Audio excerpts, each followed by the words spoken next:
virallisesti Gabriel. Gabriel Jauhiainen. Kato, mutsikai halus musta enkeli, kun antoi sellaisen nimen.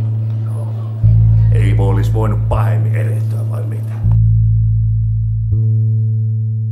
Niin tai, miksi mä vois olla enkeli?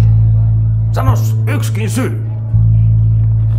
Niin okei, siivet puuttuu.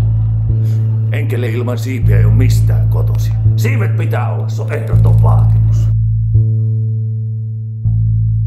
Kato, varmaan suuri osa ihmisistä ajattelee, että enkelit on sellaisia pulloposkisia tyttöjä, joilla on siiven tymmet.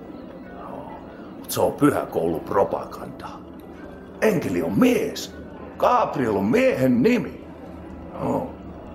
Hei, tiedät sä sen leffa? Se amerikkalaisen leffa, joka tulee joka joulu telkkarista. Ja kato, siinä on enkeli on semmonen vanha höperö ukko. Ja ei silläkään oo siipiä. Mut se sai ne, kun se esti sitä pankkijätkää tekemästä itsemurhaa.